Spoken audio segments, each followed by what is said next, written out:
بسم الله الرحمن الرحیم.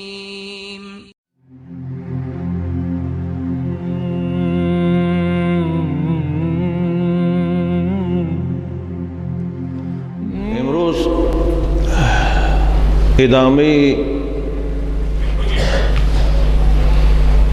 سوره مطففین است که ما جمعه گذشته تا آیه 18 او با شما تلاوت کردیم و ترجمه و تفسیر، و امروز از آیه 18 تا آخر او آیه 36 ان شاء الله عزیزان تلاوت میکنم و ترجمه و تفسیر میکنم. ان الذين اجرموا، کسانی که مسلمان ها را تحقیر میکنند، تمسخر میکنند، علتش چی بوده است؟ علتش جنایتکار بودنشان است در پیشگاه خدا، علتش ایمان نداشتنشان در پیشگاه خدا. کسانی هم که در این جامعه تحقیر میبینن، آزار میبینن از فاسقا و کافرا، علت اساسیش و سببش ایمان داشتنشان است. خدا میگه گفته است ان الذين اجرموا كانوا من الذين آمنوا يضحكون.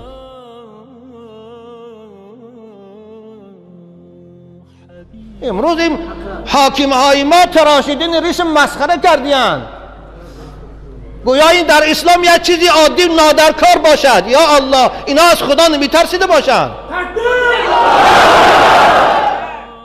عزیز من، این ریشی مای تروریست نیست. او تروریست لعنتی میخواهد با ریشی تراشیده هم با موی سرم با پاپیراس آن رو همون نیت ناپاک شکند. محمد تروریست نبود، اصحاب محمد تروریست نبودن، ریش زیباگیشان بود. ما علماء الحمدلله تروریست نیستیم، ما از تروریست بیزاریم. وقتی که تا 18 نماز نخواند، تا 18 مسجد نرود، تا 18 رفته دینگی بچه که 16 ساله رو من جنازه کردم مرد، وای حالو چی بشه پیشگاه خدا ده؟ و یکی از عذاب خدا خلاص میکنه؟ همین کارهای داخلی رو کارگراش، همین نظارتچی های راه و عمل نسا نه نمیتونن خلاص کرده. عزیزانی من به این کارمندای کارهای داخلی میگم، عزیزانی من، شما طاقت عذاب خدا نداری. والله تراشیدن ریش یک مسلمان برآوردی ریختنی خونش از این مذهب امام اعظم از شما به خود بیایید. چی کار کردید ایستادید؟ ما هیچگاه ناآرامی کشور ما نمیخوایم. ما میخوایم جمهوری ما آرام باشد، تیز باشد، پیشرفته باشد. نخواد که همین مسجدها آرامی جمهوری ما را کلید کنند، نخواد که همین ریش آرامی جمهوری ما را کلید کند. آخر این تروریسم اول خودی امریکا برآورد. من رئیس جمهور شخصا خودم احترام میکنم، در من حضرت قبلگاهی شنیده بودم که نسبت این کس شما خیلی با آداب و با احتیاط باشید. من تا آخر در این عهد حضرت قبلگاهی میستم، لیکن من باز به اعلان میکنم به همه فهمن، همه حکومت دارا باید فهمن که پیغمبر ما گفت است لا طاعت لمخلوق فی معصیت الخالق. اطاعت مخلوق هیچگاه جایز نیست، خواه رئیس عالی است، خواه جناب عالی است، خواه پرکرار است، خواه سود است، وقتی که در او رو ما قبول نمیکنیم. ما قبول، یکی من اگر سرم برن قبول نمیکنم. سید الاولین والآخرین.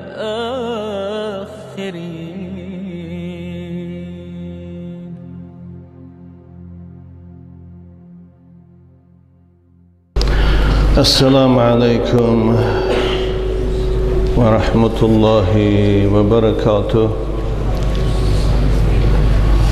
عاشقان مدرسه محمدی و زائران خانه خدا و نمازگزاران این عبادتی الهی، اولا از خداوند مهربان برای همه شما و خاندان شما در این زمان فتنه و پرآشوب استواری در دین و توفیق بندگی و تنصحتی و خاطر جمعی و فراخی رزق و دوری از فتنه ها و بیماری ها از خداوند مهربان تمنا دارم. ثانیاً دعا میکنم هر مراد و مقصودی که داشته باشید خداوند و مقصودتان رساند و قدم هایی که از راه های دور و نزدیک برای آمدن این مدرسه محمدی رنج فرموده اید اجر جزیل و ثواب بزرگ نصیب گرداند و فرزندان شما را عمر پربرکت و تنی صحت و آینده خوب و خوش و خدمت اسلام و ملت برایشان نصیب سازد و اسلام عزیز خداوند از مکر دشمنانش و حاسدان و کوردلانش نگه دارد. امروز جمعه اول ماه ذوالقعده است و عاشقان خانه خدا و زیارتچی های خانه کعبه و روضه مطهر آفتاب تابان رسالت برای این سفر دور و دراز آمادگی دارند و از ما التماس دعا نموده ایستادند. خداوند عاجزانه دعا میکنم سفری حاجیای ما را و حاجیای عالم اسلام آسان بگردان و زیارت ایشان قبول درگاهت بفرما و این سفر دور و دراز سبب آمرزش گناه ها و رفع درجات ایشان در پیشگاه با عظمت خودت بگردان. خداوندا حج که قبول او وابسته به اخلاص زائران خانه خداست، برای این زیارتچی ها حج مقبول و حج که مکافاتش بهشت جاودانی است خدایا بگردان. و کسانی که عاشق این خانه هستند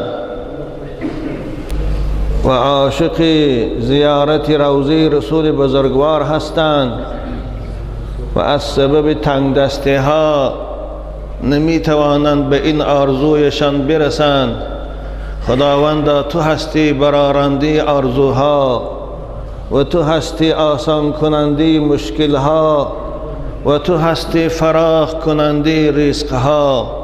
این عاشقان خداوندا مشکلاتشان آسان کن، رزقاشان فراخ کن، اینها هم به زیارت خانه تو مشرف کردن. آمین. خدایا اسلام عزیز در روی زمین غالب گردان و نقشه های شوم دشمنان خدا را، دشمنان اسلام، دشمنان قرآن و محمد خدایا چون نقش روی آب نابود و مزمحل گردان. یا نعم المولا و نعم النصیر. آمین آمین. امروز ادامه سوره مطففین است که ما جمعه گذشته تا آیه 18 او با شما تلاوت کردیم و ترجمه و تفسیر و امروز از آیه 18 تا آخر او آیه 36 ان شاء الله عزیزان تلاوت میکنم و ترجمه و تفسیر میکنم. خداوند از زبان من بر گفتگوی قرآن آسان بگردان. خدایا بیان کلماتی که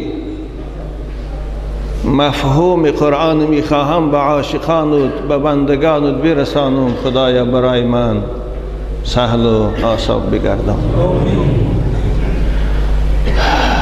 خدایا عمل کردن به قرآن برای همه امت اسلام و خصوصا برای طالب علمان و خوانندگان قرآن نصیب بگردان. آمین. اعوذ بالله من الشیطان الرجیم.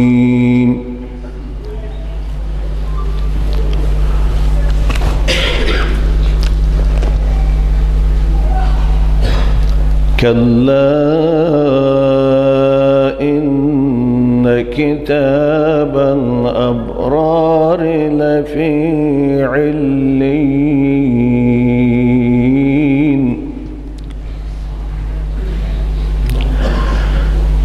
وما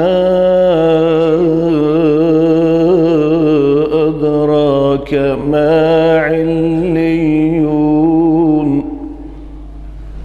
كتاب مرقوم يشهده المقربون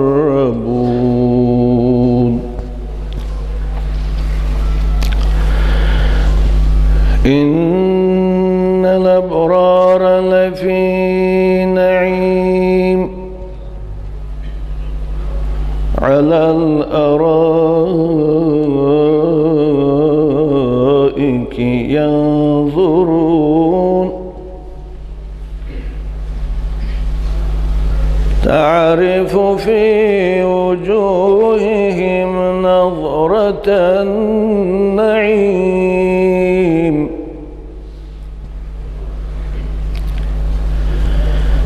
إن الأبرار لفي نعيم على الأرائك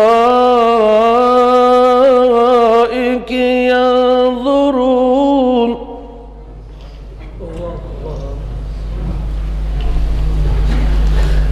إن الأبرار لفي نعيم على الأرائك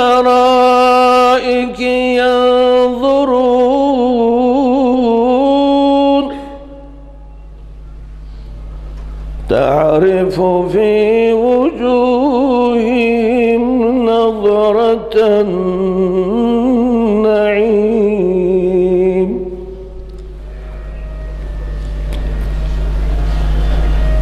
يسقون من رحيق مختوم ختامه مسك وفي ذلك فليتنافس المتنافسون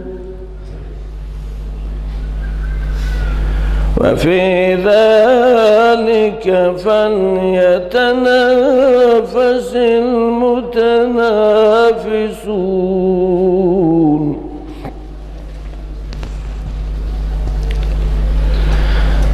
ومزاجه من تسنيم عينا يشرب بها المقربون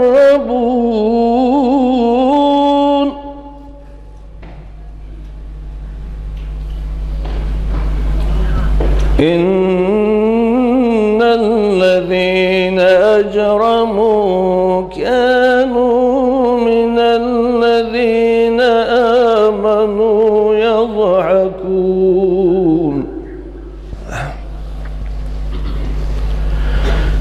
وإذا مروا بهم يتغامزون يتغامزون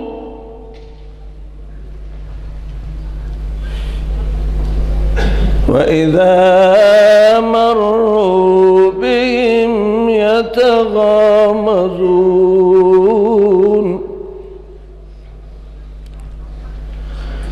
وإذا انقلبوا إلى أهلهم انقلبوا فكهين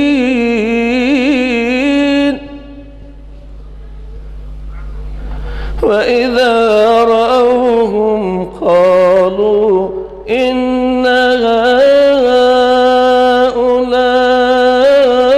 هؤلاء لضالون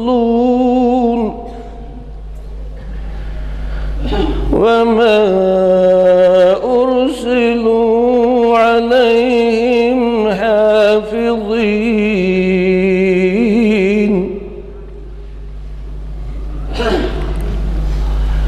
فاليوم الذين آمنوا من الكفار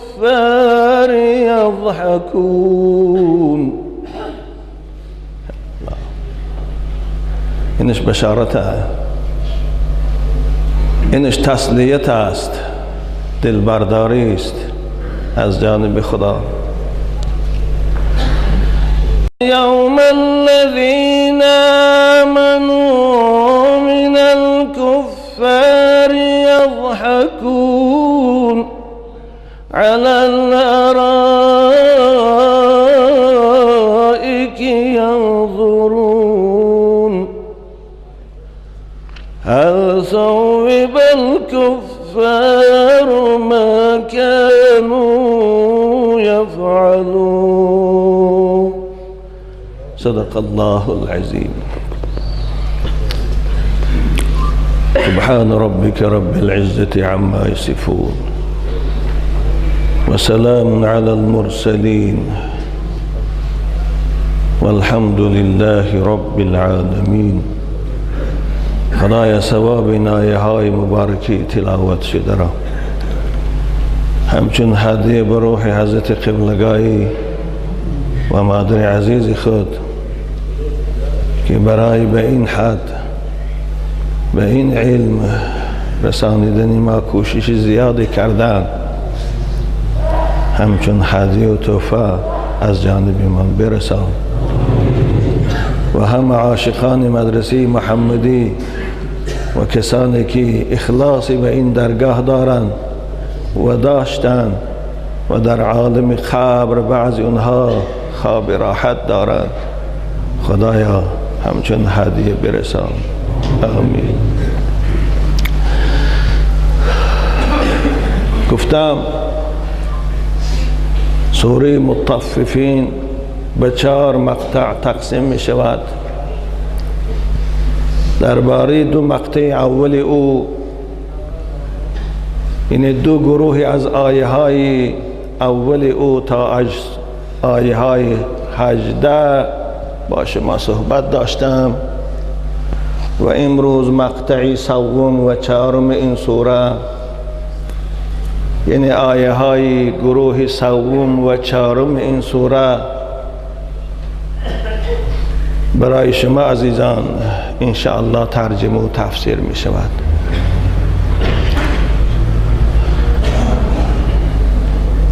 آغاز آیه 18 به کلا شروع شد. کلا در اصطلاح عرب ها حرف ردع است.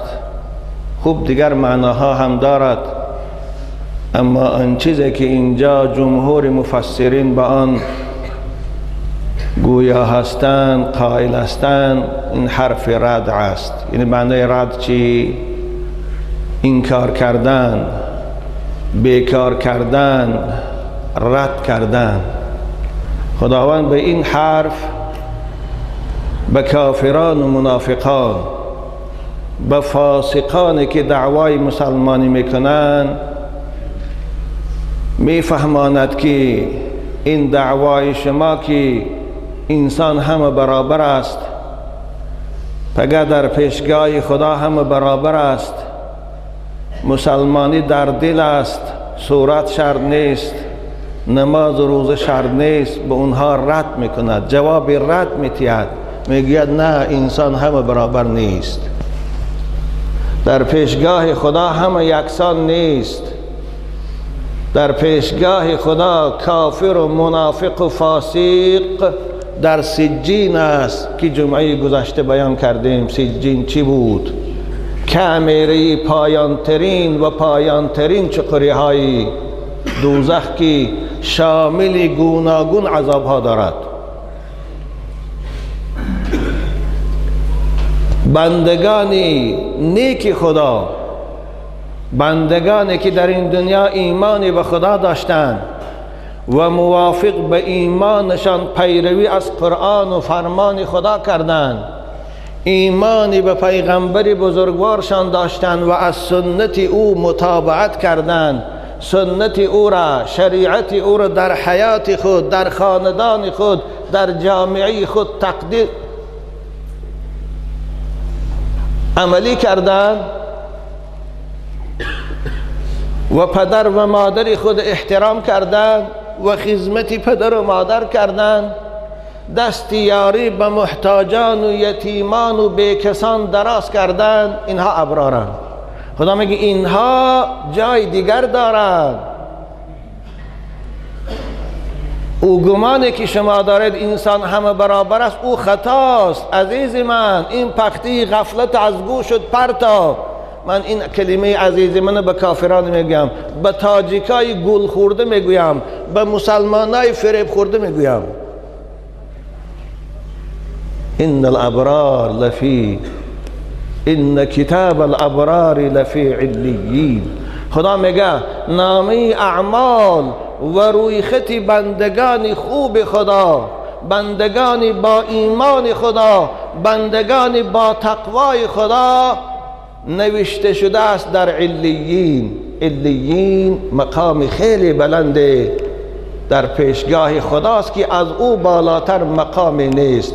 اصل معنای لغوی علیین که به صیغه جمع آمده است، مفسرین کرام میگن ارتفاع بعد ارتفاع لا غایت له، آنقدر مقام بلند پیشگاه خدا که از او بلندتر مقام و منصب در پیشگاه خدا نیست. او را علیون میگن. خدا میگه روی خط بندگان نیکی من، روی خط جوانان با ایمان و با اخلاص و پیروی پیغمبر من در علیین است. در همسایگی پروردگار مهربانشان است. و ما ادراک ما علیون. پیغمبر تو چی میدانی علیون کجاست؟ او چی مقام است؟ او چی مرتبه است؟ او چی جای است؟ او را من به تو بیان میکنم حبیبی من. کتاب مرقوم. علیون کتاب است نوشته شده، آماده کرده شده، حکم کرده شده از جانب خدا که دیگر زائد و کم نمی شود. یعنی روی خطی بندگان نیک خدا در پیشگاه خدا در علیون است. وقتی که روح بنده مؤمنه ملائکه های قابض ارواح میبرند به عالم بالا، ملائکه های هر آسمان او را گسل میکنند چون شخص با حرمت، میبرند به آن جایی که خدا خواسته بود. از جانب خدا فرمان میشه و اکتبوا روح اسم عبدی فی علیین، نام این بنده من در او مقام علیین ثبت کنه که او از باشندگان اونجاست. این علیون میگن. یشهده المقربون. او مقام است که بندگان مقرب الهی او را میبینند و برآمدن روح بندگان خوب خدا را به آنجا مشاهده میکنند و حتی روایتی هم اونها را گسل میکنند.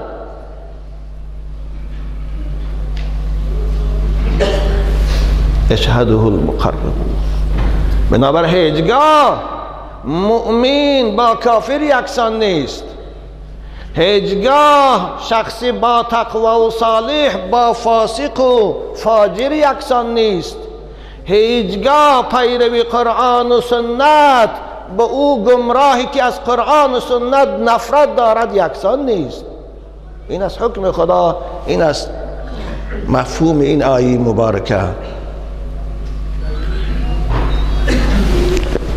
خوب در آیه ثانی خدا مقام و مرتبه ابرار کی روی خطی اونها در علیون است، در پیشگاه با عظمت خدا کجاست و چی راحت دارند، چی آسایش دارند بیان میکند. عزیزان من توجه کنید، ان الابرار لفی نعیم.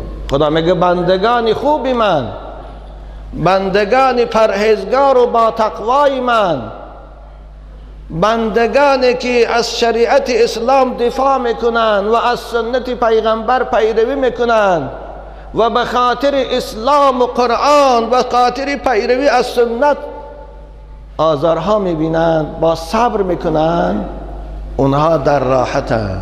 نعیم راحت میگن. ان الابرار لفی نعیم. چه راحتی هم؟ مفسرین کرام میگن خداوند در اینجا کلمه نعیم نکره آورد، با الف لام نه آورد. نعیمین تنوین دارد، این در اصطلاح نحویان نکره میگویند. اشاره به این بود که آنقدر نعمتهای فراوان خداوند و گوناگون در بهشت برای بندگان خوب و با ایمان خود آماده کرده است که نه شمار کرده می شود، نه وصف او را با زبان بیان کرده می شود. اعددت لعبادی الصالحین ما لا عین رأت ولا اذن سمعت ولا خطر على قلب بشر. ان الابرار لفی نعیم. یا الله علی الارائک ینظرون. بالای تختهای عزت و راحت نشسته، گاها تکیه کرده، گاها دراز کشیده تماشا میکنند. به چی؟ به او واسطه ها، به اون اسباب ها، به اون چیزهایی که خدا براشان داده است از نعمت. مثل یک بای ثروتمند کلان صحن حولش ده چیزهای زیبا دارد، آهو، طاووس، پرنده های زیبا میبرد صحنه تماشاشان میکند. هم تا است خداوند بهشتی ها را هم تو بیان میکنه. ابراره اونها هم بالای تخته های عزت نشسته، آن چیزی که در اختیار خود دارند از اسباب راحت و معیشت تماشا میکنند. ینظرون. بالای این باز تماشا میکنند از همه زیباتر چی را؟ جمال پروردگار خود را. ینظرون ما اعد الله لهم من النعیم. ارائک جمع اریکه است. عرب ها اریکه گفته چرا میگویند؟ شما یک خانه عروسی شخصی ثروتمند روید داخل خانه خواب بشده، رخت خواب خیلی قیمت بها دارد، 50,000 دلار دیوان، رخت خواب میگن فارسی ده. او داخل خانه بودن کفایه نمی کند، باز گرد او را با پرده های قیمت بها از بالا آویزان میکشد. این بالا گردی همون جای خواب شه با پرده نازکی خوش خیلی زیبا میپیچاند. عرب ها عادتا این اریکه میگویند. حجره عروس این است. خداوند میگه من این بندگان مؤمن، من این بندگان خوب و صالح، من در داخل قصرهای جنت با بالای تختهای خوابی که با پرده های قیمت پیچانیده شدگی است، آرایش داده شدگی است، میشنانم. اونها بالای اون نشسته صحنه بستانسرای خود تماشا میکنند. هر چیزی که خدا براشان آماده کرده است از نعمتها، از خانمهای زیبا، از خدمتگارهای ماهوش، از رسته های گل، از سبزه های هموار و یک خیلی سبز، از چشمه هایی که بلوغ بلوغ زده میبراد، از شیر و از عسل و انگبین غیر اوجوی بارچه ها، از پرنده های خوشروی که از این نودی درخت با نودی درخت پرواز میکند و سرود میخوانند، تماشا میکند. ینظرون علی الارائک ینظرون تعرف فی وجوههم نظرة النعیم. خداوند به پیغمبرش خطاب کرد، او سید المخاطبین است و این خطاب برای همه ما و شماست. ای بیننده، وقتی که چشم تو اونها را دید میشناسی اونها که چه راحتی دارند، از سیمای اونها، از چهره اونها، از سر و لباس اونها، از تبسمهای شیرین و دندانهای سفید اونها میدانی که اونها چه راحتی دارند. تعرف فی وجوههم، میشناسی تو اونها را از چهره هاشان، از زیباگی هاشان، از خوشبویی هاشان که چی در راحتی هستند. ببین یک شخصی ثروتمندی کلان می بیاد قشلاق، از ماشین میفراد جیپ سیاه، 5-6 نفر اطرافش ده پیچاندگی، لباساش یلقاس میکنه، کرتاش سبز سفید، جلا میتیه، گلستوک سرخ یلقاس میکنه، تبسم میکنه، دندانهاش موج میزنن، چهرهش روشن، موی سرش یلقاس میکنه، شامپون قطی شسته است. هر کدام شما دیگه میدونه که یک شخصی ثروتمندی کلان است یا منصبداری کلان است که چنگ خاک ندیده است، ناراحتی را ندیده است. این در این دنیا که نیست.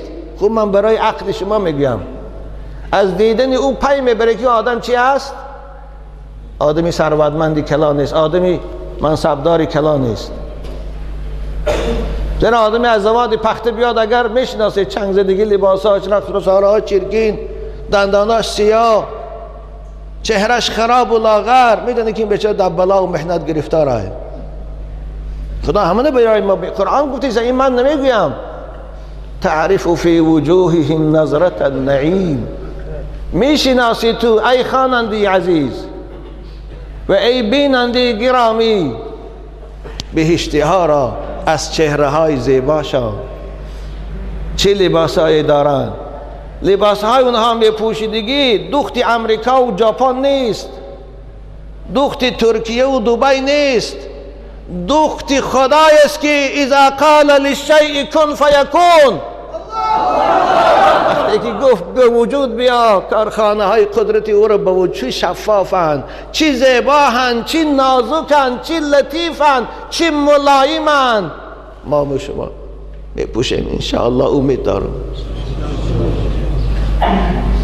تعرف فی وجوههم نظرة النعیم یسقون من رحیق مختوم ختامه مسک. خدا چی میگن؟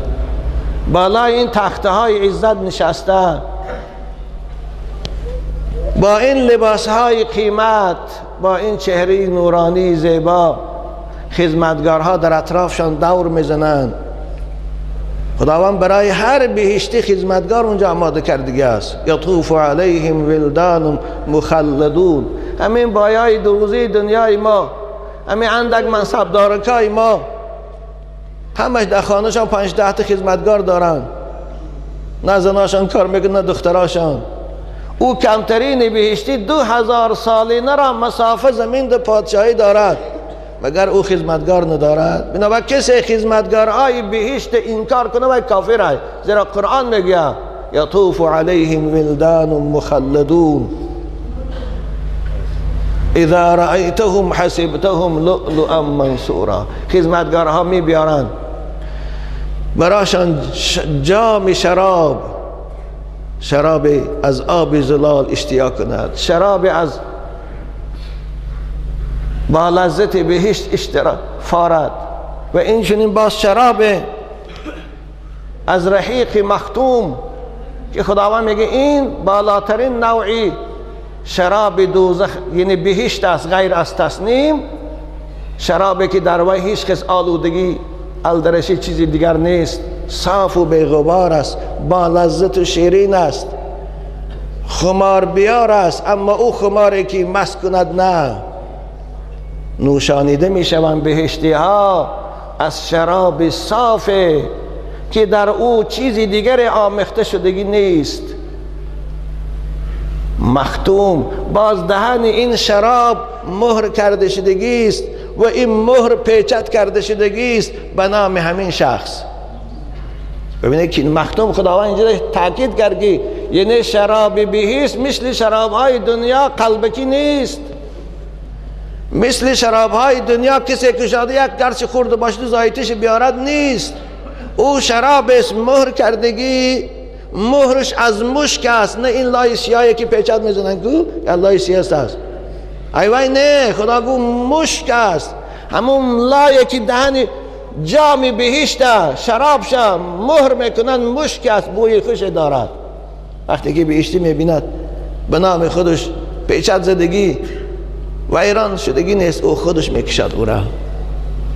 این شراب نابا، این شراب صاف و بی‌غباره، این شراب با لذت و شیرینه خدا برای بهشتی ها می نوشاند، برای بندگان ابرار و خوبش می نوشاند، برای بندگان مسجد بیاش می نوشاند، برای جوانان مسجد رو می نوشاند.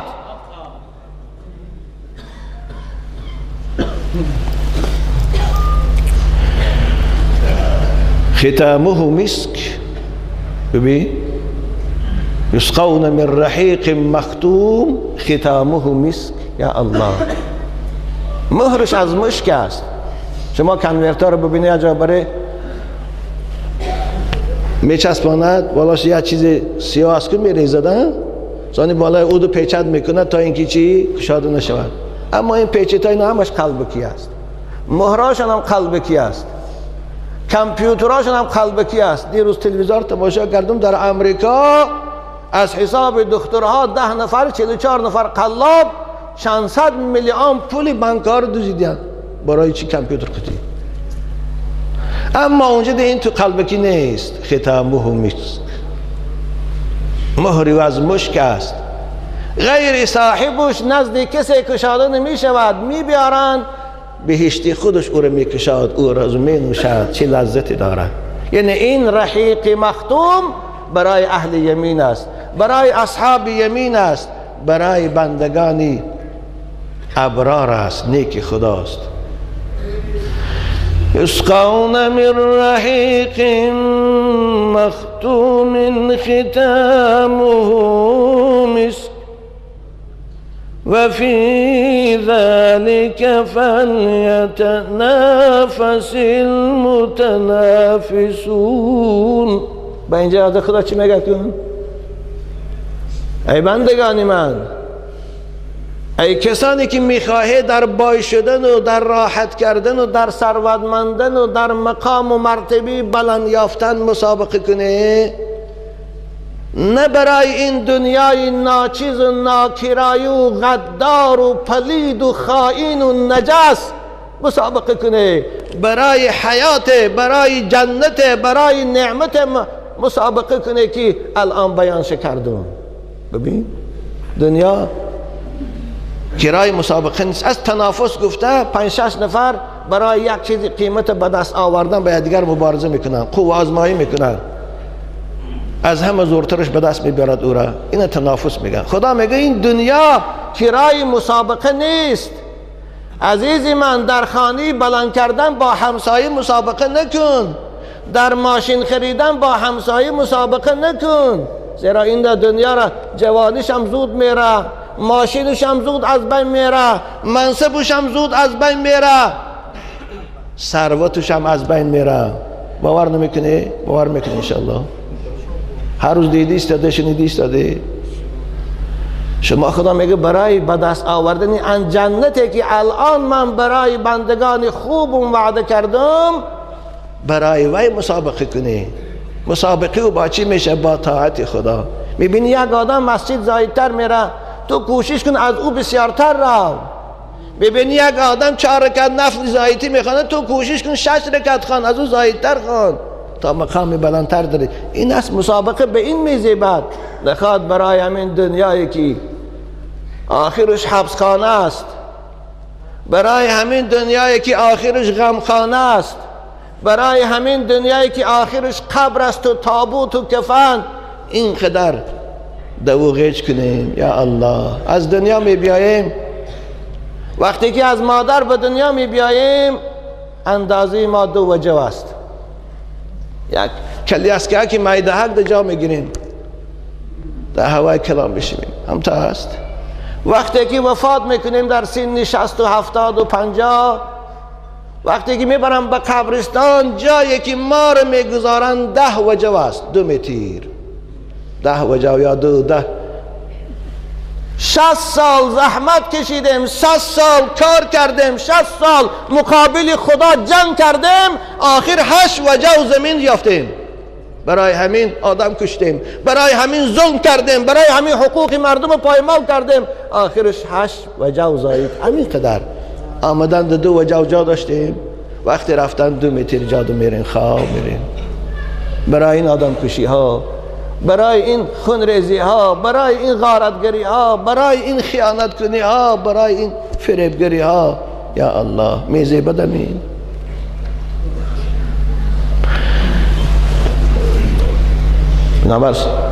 در سرور آغازش خداوند کم فروشا و تاجران خیانتگر ویلقتی تهدید کرد که از این کار دست زنه، از این کار دست کشه، خودتان نگه داره. در اینجا بندگان خوب شه به طاعت و بندگیش ترغیب کرد که برای این بهشت کنه، برای این راحت جاودانی کوشش کنه. و فی ذلک، برای به دست آوردن این بهشت پرناز و نعمت، این حیات جاودانی، باید مسابقه کنند. مسابقه کنندگان باید کوشش کنند، کوشش کنندگان باید رغبت کنند، رغبت کنندگان.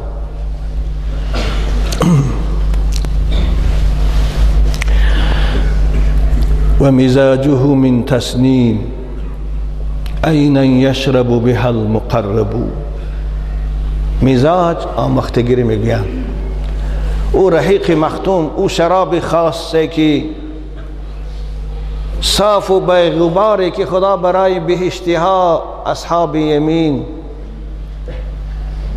نوشانیده بود. باز یک لذت دیگری هم هست، یک لذت الهیده دارد، یک بوی الهیده دارد. او کدام است؟ آمیخته شدن و الدرش شدن از چشمه تسنیم. تسنیم رسول اکرم پرسیدن چیست؟ حضرت گفتن با لذت ترین و عالی قدر ترین شراب بهشت تسنیم میگویند. زیرا معنای تسنیم خود بلندی است، سنا میشتر گفته کوفانش میگویند. یعنی عالی ترین و قیمت ترین و با لذت ترین شراب جنت تسنیم است. چشمهش نامش تسنیم.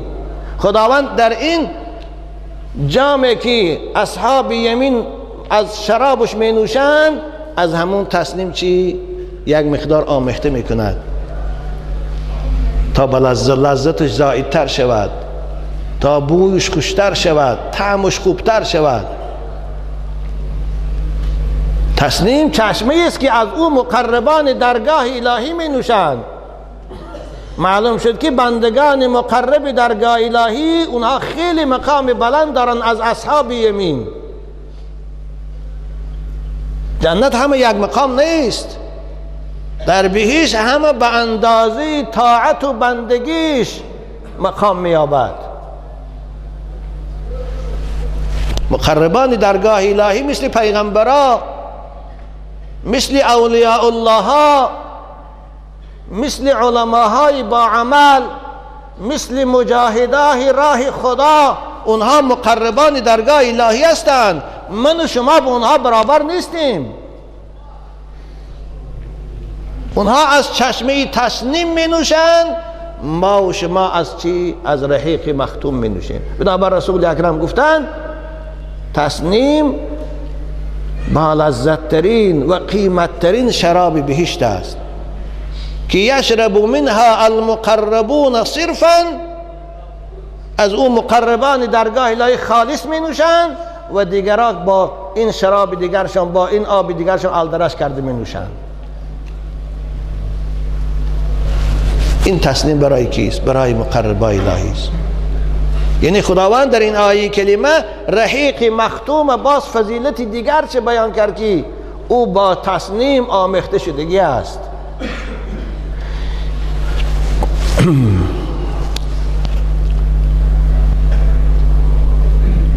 مقربان درگاه الهی خیلی مقام بلند دارند. اهل علیین اونها خیلی مقام بلند دارند. جناب در حدیث رسول اکرم گفتند ان اهل الجنه لیرون اهل علیین كما يرى الكوكب الدري في افق السماء، رواه البخاری. بهشتها ما و شما اهل علیین در منزلهاشان، در قصرهاشان میبینیم مثل دیدن خردترین سیاره در فضا. من الان شب شما خیلی یک سیاره خیلی دوره میبینی چقدر خردکک میتابد، چقدر او دور است. اهل علیین از باقی مانده بهشتی ها ان همون قدر مقام و مرتبه شان بلند است. حتی در روایت داریم که ابو داود روایت وقتی که اهل علیین به بهشت تماشا میکردین، بهشت پایان نظاره میکردین، بهشت نورانی میشده است، روشن میشده است. اهل بهشت میگویند خدایا این چی نور است؟ فیقال گفته میشود ان رجلا من اهل علیین اشرف علیکم، یک مرد از اهل علیین شما را تماشا کرد، قرارگاه تانه، این نور نور اوست، لضیاء وجهه، از سبب زیبایی روی او. ببینید چی مقام بلند داره علیین. بنابراین باید ما و شما بندگان خدا کوشش کنیم از این گروه باشیم. خدا ما را به این مسابقه دعوت کرد، نه به مسابقه پول جمع کنی، نه به مسابقه منصبیابی، نه به مسابقه خانه کنی و ماشین خری. مع الاسف همه ما باشیم در این دام دنیا مبتلا شدیم.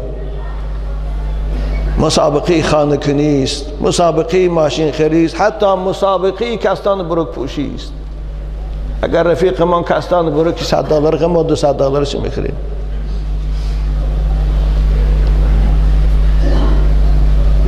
البته من گفته نیستم که پوشیدن لباس زیبا ممکن نیست در اسلام، نه، حلال است.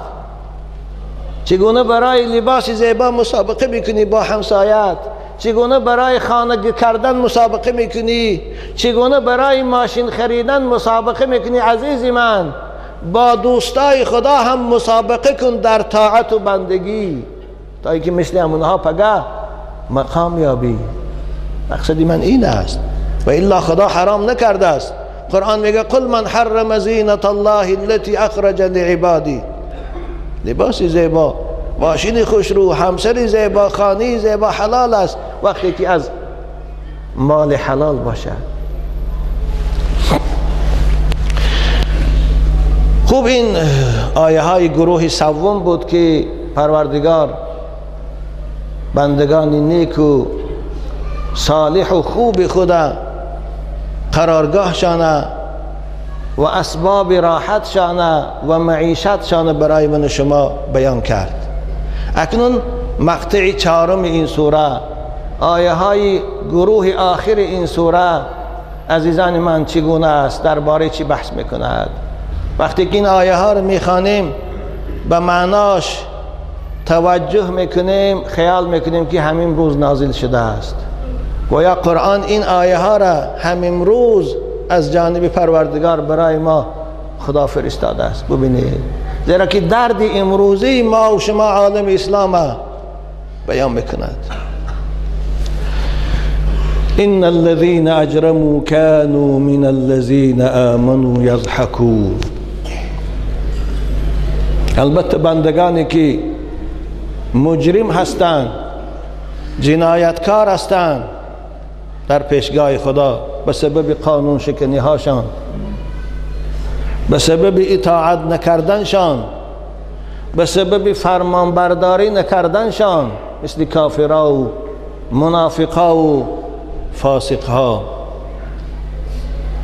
خداوند اینها را مجرم گفت. معنی مجرم جنایتکار، قانون شکن، سرکش. من الذين آمنوا يضحكون. اینها مغروری به منصب و مغروری به ثروت و مغروری به پاست و مغروری به قوت و پهلوانیشان نسبت بندگان مؤمن، نسبت بندگانی که ایمانی به خدا دارند چی میکنن؟ میخندن، مسخره میکنن. ان الذين اجرموا، کسانی که مسلمان ها را تحقیر میکنن، تمسخر میکنن، علتش چی بوده است؟ علتش جنایتکار بودنشان است در پیشگاه خدا. علتش ایمان نداشتنشان در پیشگاه خدا. کسانی هم که در این جامعه تحقیر میبینن، آزار میبینن از فاسقا و کافرا، علت اساسیش و سببش ایمان داشتنشان است.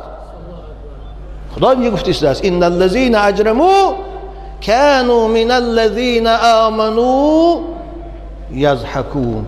وقتی که اینها رو ببینن به حالشان میخندن.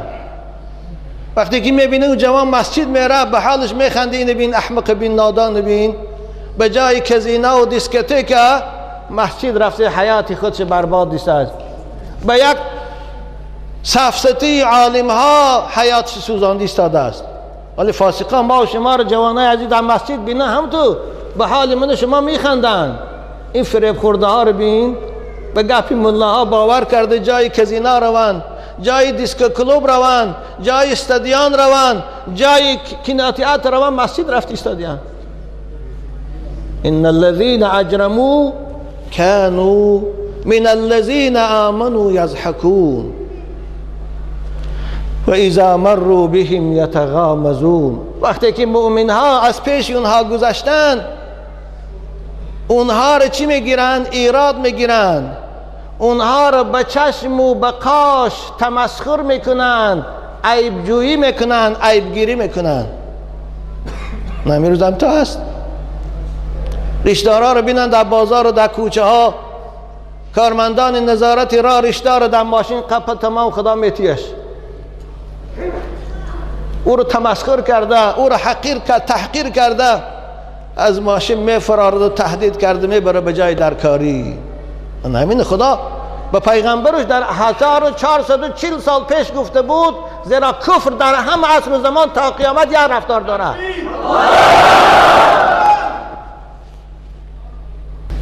ان الذين اجرموا كانوا من الذين آمنوا يضحكون. مفسرین کرام میگن این آیات در شأن حضرت علی رضی الله تعالی عنه نازل شد. بار حضرت علی چند نفر از یاران خود قطعی میگذشتند به مسجد پیش پیغمبر خدا میرفتند. یک گروهی از منافقا که در صحن دیوار نشسته بودند، در سایه دیوار، حضرت علی را با چشمشان و با قاشاشان مسخره کردند، وصل کردند. حضرت علی پروایی نکرد و مسجد پیش رسول اکرم آمد.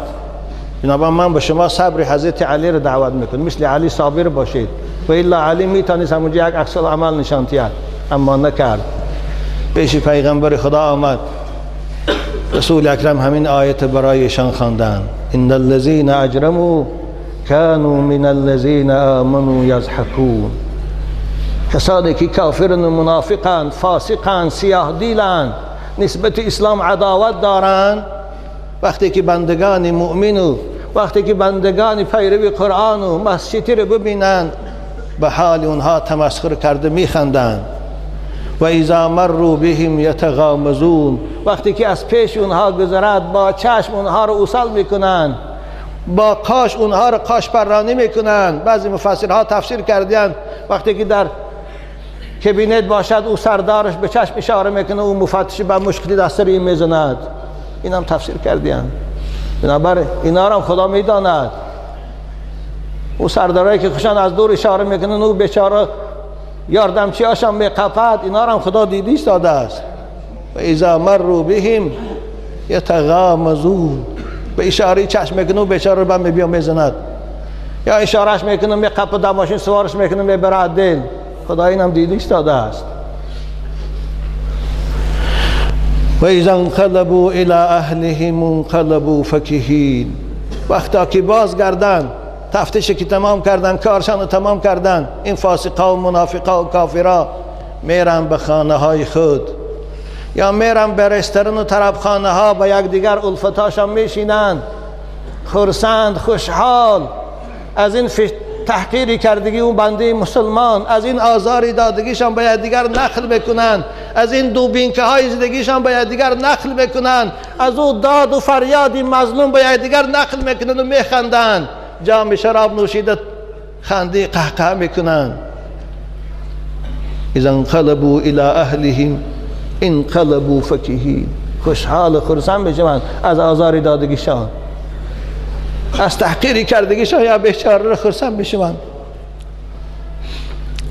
و اذا رأوهم قالوا ان هؤلاء لضالون، وقتی که مؤمنا را بینن، وقتی که مسجد روا را بینن، وقتی که جوانای رشدار را ببینن، وقتی که دخترای روی مالدار را ببینن، چی میگوین؟ هؤلاء لضالون، اینها گمراه هستند، اینها فریب خورده ها هستند، اینها در دام ملاها گرفتار شدگی هستند.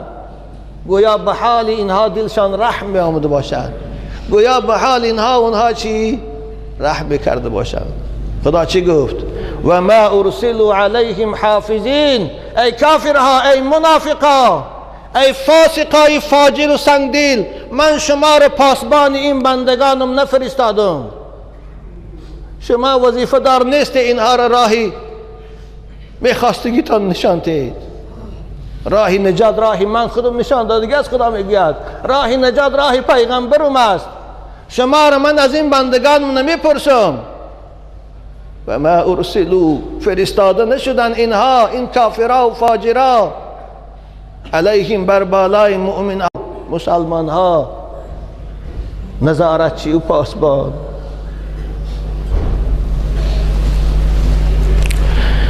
فاليوم الذين آمنوا من الكفار يضحكون، فاليوم الذين آمنوا، فاليوم الذين آمنوا من الكفار يضحكون.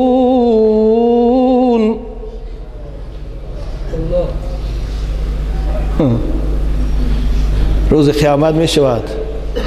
مراد از الیوم روز قیامت است، روزی که ما هم میریم، شما هم میرید، این ریشتراشا هم میرن، این روی مال از سر دخترای مسلمان میگرفته میپرفتگی هم میرن، حاکماشان هم میرد،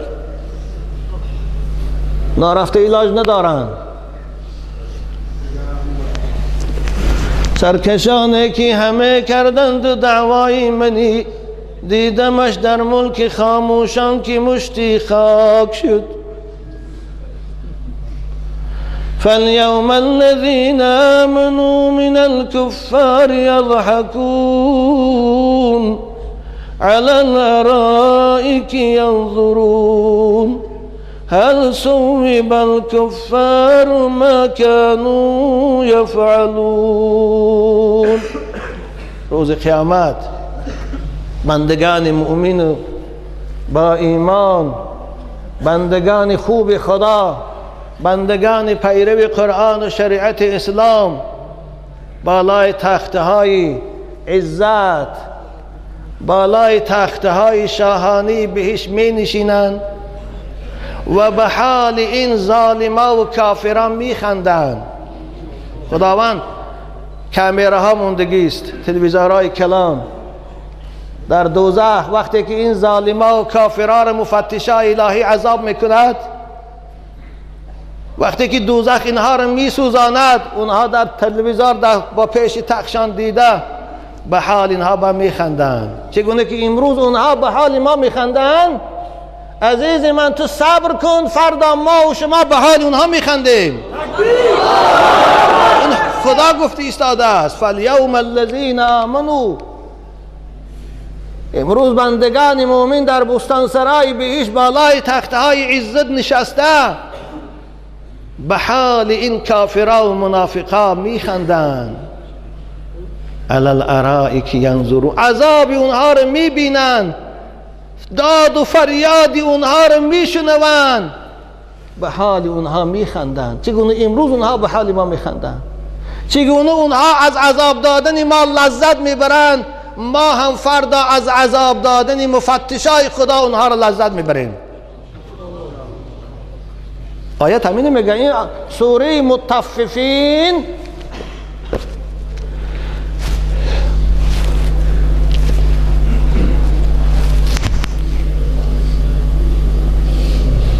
برای کافرهای زمان پیغمبر فقط نامد. قرآن فقط برای کافرهای زمان پیغمبر نبود، برای منافقای زمان پیغمبر نبود. خداوند قرآن تا روز قیامت دستورالعمل هر فرد مسلمان فرستاد و هر عصر و زمان او احوالش حادثاتش افاده میکند و بیان میسازد. فالیوم الذین آمنوا من الکفار یضحکون. بنابر این آیه را مفسرین کرام میگن چی؟ این تسلیت است، این دلبرداری است. بنابر عزیزان ما وقتی که آزار میبینی صبر کنی، وقتی که تحقیر میشنوی صبر کنی، مقابلت نشان ندهی. روزی میبیاد شما هم به حال اونها میخندید، روزی میبیاد شما هم حال اونها را دیده تمسخرشان میکنید. میبیاد آن روز حق است. آخر سوره به چی تمام می شود؟ هل صوب الکفار ما كانوا یفعلون.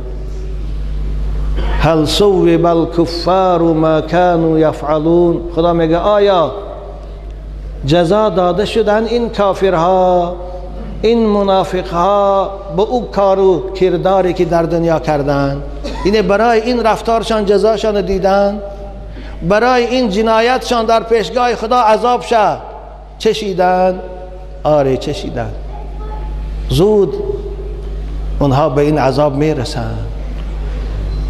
هل صوب الکفار ما كانوا یفعلون. ما كانوا یفعلون چی؟ همون کاری که خودشان کردن، همون کار اونها را به عذاب خدا گرفتار کرد.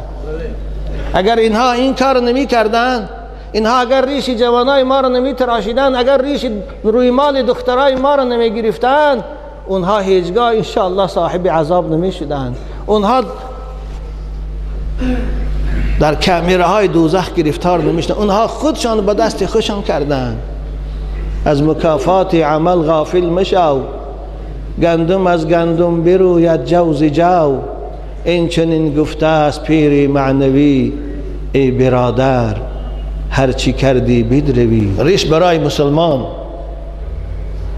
سنت پیغمبرش است، چهره زیبای محمد است. ریش حتی فتواها من کسی ریش یک آدم می تراشد به زور، اگر حکومت اسلام باشد برای این آدم ریش تراشیده کل دیت واجب می شود. من حکم ریش گویم، یک کس می ریش شما را به زور می تراشد، شریعت حکم او را چی می کند؟ در خلاصه هم هست. این فقه حنفی است، حضرت امام اعظم فقهش است، حضرت امام اعظم فتواش است. برای این شخصی ریش تراش که او را در شریعت حلاق میگن کل دیت واجب می شود. دیت انسان 1000 تیلاست، یا 1000 گوسپند است، یا 10,000 گوسپند است، یا 1000 گاو است. یک آدم کسی ناگهان کشد، یعنی فلاکت کده در شریعت او قصاص نیست، او را دیت واجب می شود. باید که 10,000 تنگست یا 1000 تیلاس یا که 1000 گاوتی پیشگاه خدا دستگرد. ریشی کسی را تراشن اگر گویا خون او را ریخت، گویا سری او را برید، بنابراین شریعت او را 10,000 تنگی باید جریمه شد از صاحبش. امروز این حاکم های ما تراشیدن ریش مسخره کردیان. گویا این در اسلام یک چیزی عادی نادرکار باشد. یا الله، اینا از خدا نمیترسیده باشند.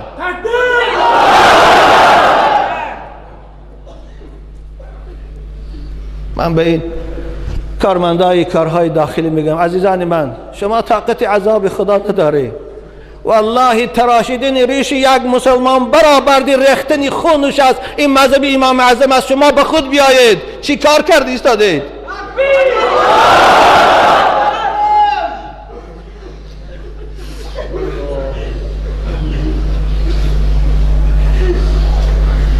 حتی حضرت امام اعظم رحمت الله علیه را پرسیدن که یک آدم میخواد کسی ریش تراشد حق داره به او جنگ کند؟ حضرت میگه حق داره به او حتی تا کشتن جنگ کند. در خلاصه از کتاب دیات است. اگر این شورای علمای ما علماهای با ناموس داشته باشند که این فقه حنفی است، این قول امام اعظم است، بیارن به اونها نشان تیان. عزیز من، این ریشی مای تروریست نیست. او تروریست لعنتی میخواهد با ریشی تراشیده هم با موی سرم با پاپیراس آن رو همون نیت ناپاک شکند. محمد تروریست نبود، اصحاب محمد تروریست نبودن، ریش زیباگیشان بود. ما علماء الحمدلله تروریست نیستیم، ما از تروریست بیزاریم.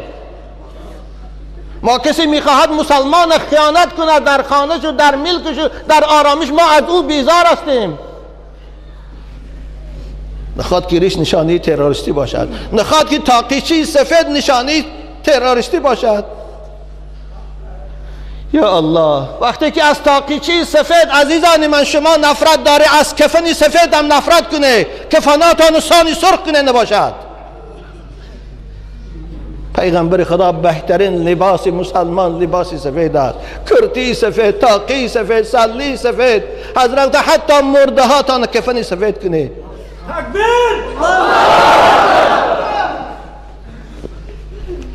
تا چیل ریش ممکن نیست. وقتی که من 40 نرسیدم مرم، وقتی که این جوانا 40 نرفته مرند، پیغمبر خدا اینا رو چی میگوید؟ پیغمبر خدا اینا رو شفاعت میکند یا نه؟ نه، نمیکند. پیغمبر امتی ریش تراشیده شه والله شفاعت نمیکند.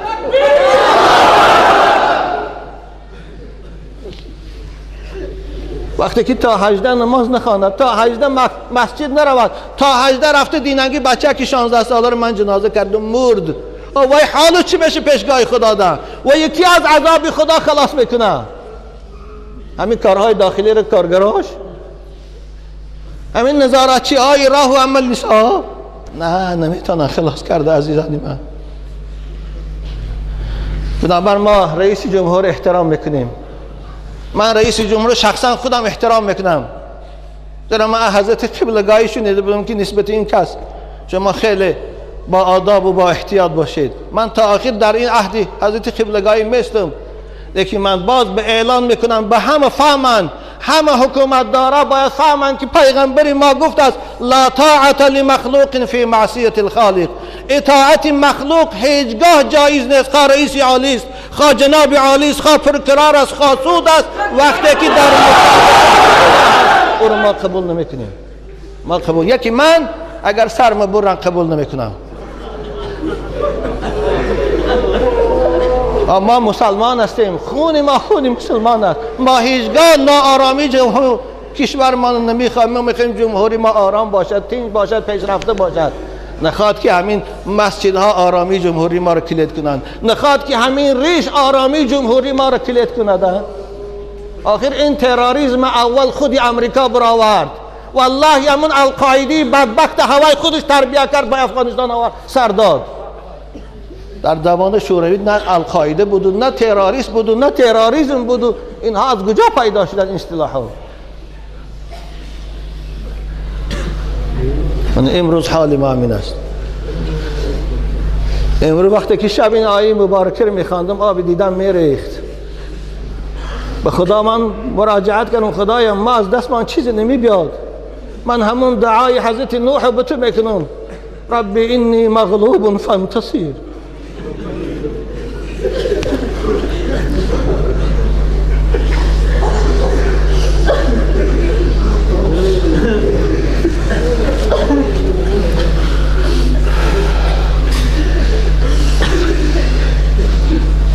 آخر او تروریست بدبخت با موی سر هم میتونه این کارشی کنه، باریشی تراشیدن میتونه، با همون پاپیراس هم میتونه وقتی که نیتش پلید باشه این کار کنه.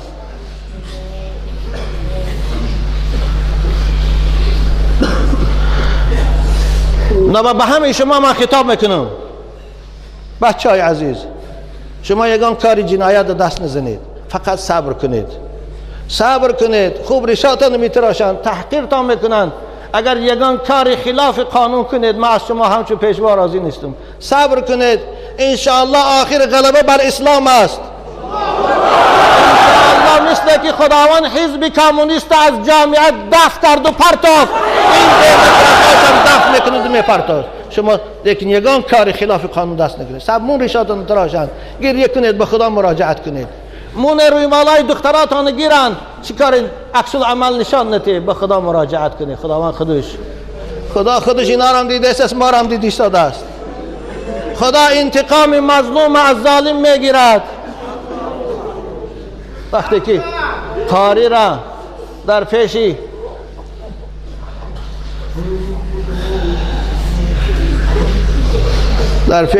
کنسرتی سمی بوده، سمی یوسف بوده، می خپن ریشاش میتراشن، قاری و نزد ما آمد گریه کرد. آنان دادر عزیز صبر کن، انشاءالله خدا خواه ثواب میگیری، یگان کاری دیگر دو دست نزن. باز میگم بس شما عزیزان، بچه های خوشرو، خوب شما میتونی به رئیس جمهور شکایت کنی، خدا خواه رئیس جمهور از این خبر ندارد، من باور دارم.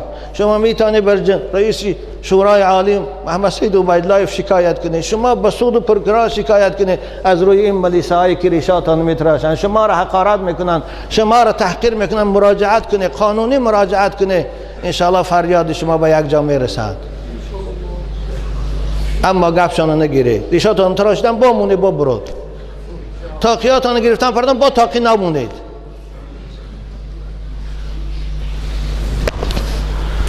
خوب این حکم اسلام است، کسی ریش شخص میتراشه برابر دی سرش بریدن است گناهش، بنابر کل دیت بر همون سرتراش واجب میشه. سرتراشایی که ریشای مردم ملیسا میبرن میتراشن، شما دانید که خداوند پگه با قیچی های آتشین ریشای شما رو میتراشد، با شمشیرهای آتشین سر شما رو میبرد. مولانای روم میگوید مار و کژدم میشود کرداری تو، می دراند از غضب اعضای تو. هل ثوب الکفار ما كانوا یفعلون، آیا جزا داده شدند؟ آیا به مکافات اعمالشان رسیدند؟ منه گریختگی های ایترمه بسیارش کشته شد، به مکافات اعمالش رسید، جنایت کردن جزاشان دولت داد. مانند اینم جنایتکارای پیشگاه خدا قانون شکناشم به جزای اعمالشان میرسند. و آخر دعوانا ان الحمد لله رب العالمین. خداوندا در این لحظه های نزول رحمت، در این لحظه های حضور ملائکه ها، در این لحظه های اشک دیده این جوانا که وقتی اجابت دعاست عاجزانه دعا میکنن، پروردگارا آرامیش و صلح و ثبات در جمهوری ما استوار گردان.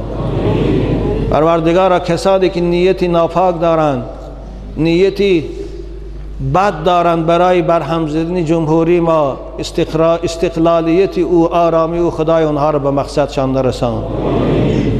خدایا دشمنان جمهوری ما را هلاک و سرنگون گردان.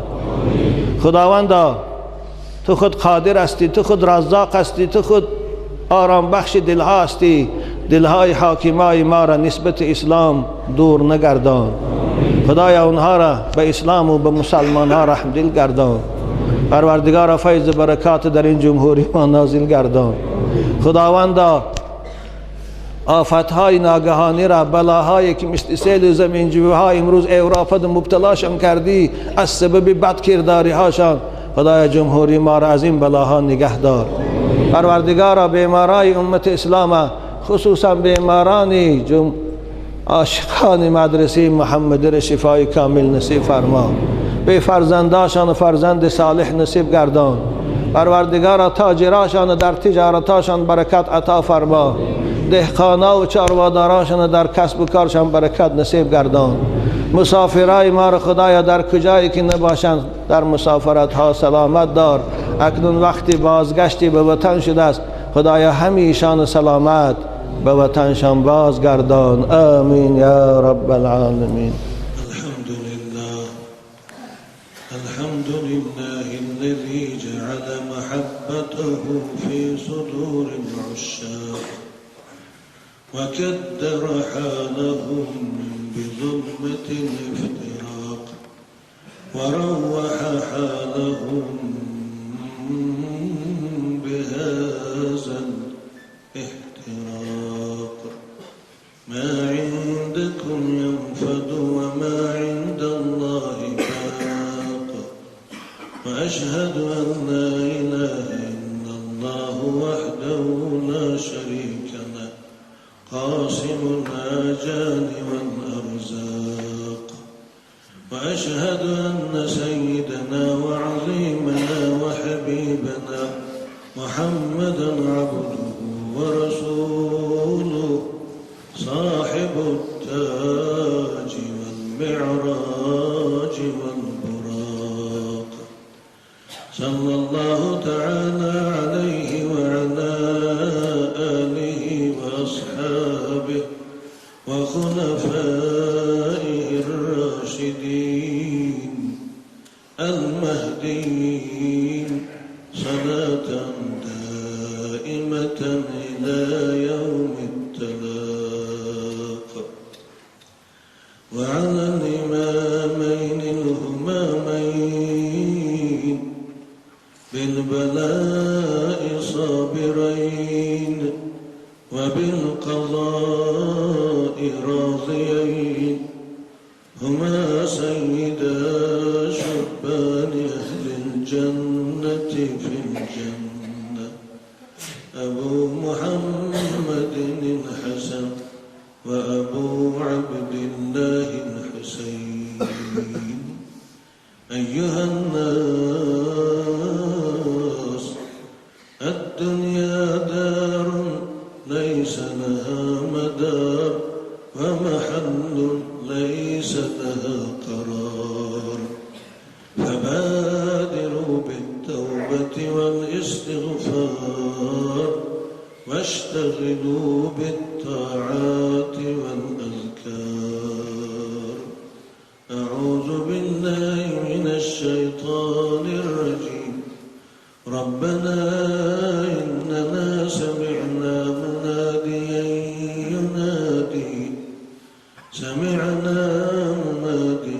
ينادي للإيمان أن آمنوا بربكم فآمنا. ربنا فاغفر لنا ذنوبنا وكفر عنا سيئاتنا وتوفنا مع الأبرار. بارك الله لنا ولكم ما في القرآن ونفعنا وإياكم بما فيه.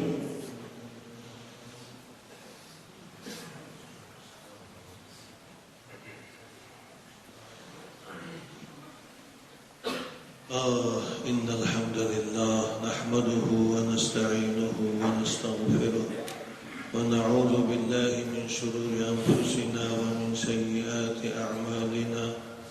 من يهده الله فلا مضل له ومن يضلله فلا هادي له.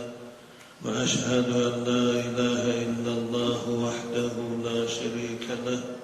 وأشهد أن سيدنا وعظيمنا محمدا عبده ورسوله. عباد الله، إن الله وملائكته يصلون على النبي يا أيها الذين آمنوا صلوا عليه وسلموا تسليما اللهم صل على محمد عبدك ورسولك والنبي الأمي اللهم صل على سيدنا محمد وعلى جميع الأنبياء والمرسلين وعلى ملائكتك المقربين وعلى أهل طاعتك أجمعين اللهم اغفر للمؤمنين والمؤمنات والمسلمين والمسلمات الأحياء منهم والأموات اللهم انصر الإسلام والمسلمين اللهم انصر الإسلام والمسلمين اللهم انصر الإسلام والمسلمين آمين يا رب العالمين قوموا إلى صلاتكم يرحمكم الله وأقيموا الصلاة آماده به نماز شوید عاشقان مدرسه محمدی صفحاتان راست کنید جایهای خالی را پر کنید خداوند شما را دوست می‌دارد وقتی که صف شما در نماز مثل صف ملائکه ها باشد خوب انشاءالله باز این 2 ماه آینده ایشان محمود جان با شما صحبت میکند اگر زنده باشیم و خوب و سلامت در ماه عاشورا که ماه محرم بعد از 2 ماه انشاءالله میبیاد با شما خدا خیر صحبت عاشوراگی دارم با همین صحبت با ایشان محمود جان میتین خدا نگهدار محمد يا رسول الله يا حبيب الله محمد يا خليل الله محمد